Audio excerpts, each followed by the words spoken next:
तो हितेश जी, आपने word use किया सोल प्लान। आप कई टर्म्स यूज़ कर रहे हैं, सोल कॉन्ट्रैक्ट, सोल प्लान। इनको हमारे डिकोड कीजिए। जी।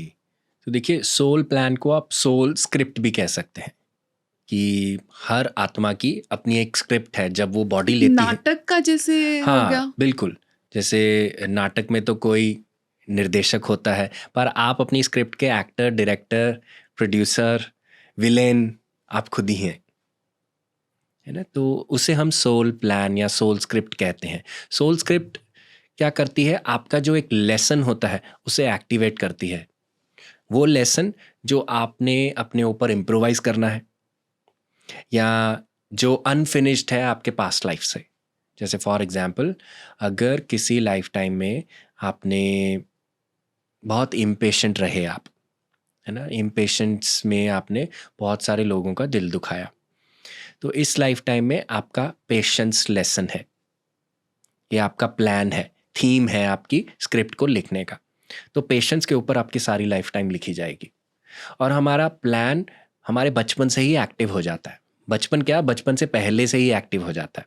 जैसे फॉर एग्जांपल, आप ऐसे पेरेंट्स अट्रैक्ट करेंगे जो बचपन से ही आपके साथ बड़े इम्पेशेंट होंगे। ओके। हम्म, क्योंकि जैसे हम कहते हैं कि अगर आपको पानी चाहिए, पानी आप तभी खोजेंगे जब प्यास लगेगी। तो पेशेंस कैसे खोजेंगे जब तक इम्पेशेंस से हैंडल नहीं किए जाएंगे।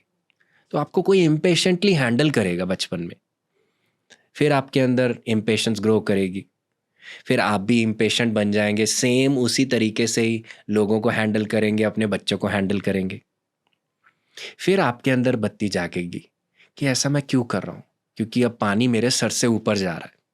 किसी को कोई लाइफ में सिचुएशनल इशू आ सकता है, किसी को कोई फिजिकल इशू आ सकता है, किसी को मेंटल इमोशनल टर्मोइल्स आ सकते हैं।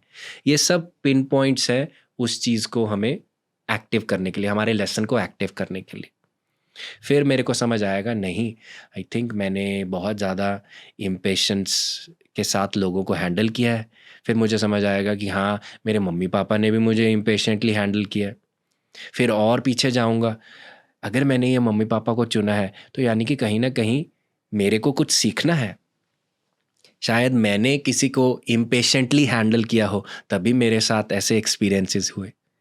अब मैं अपने अंदर पेशेंस ग्रो करूँगा। पेशेंस ग्रो कैसे होएगी? अगर मैं ज़्यादा हाइपर एक्टिव हूँ अपने माइंड में, I think I should meditate, है ना? मैं अपने बिलीफ सिस्टम्स को, अपने जो हमारे कोर बिलीफ्स हैं उसको ट्रैक करूँगा, अपने ऊपर सेल्फ इंक्वायरी जिसे हम कहते हैं उसको करना शुरू करूँगा। तो जब इन चीज़ों को मैं करता जाऊँगा तो धीरे धीरे मैं अपने आप को डिकोड कर पाऊँगा, अपनी लाइफ को डिकोड कर पाऊँगा, और क्या मुझे वो सिखाना चाहती हैं इस चीज़ को डिकोड कर पाऊँगा।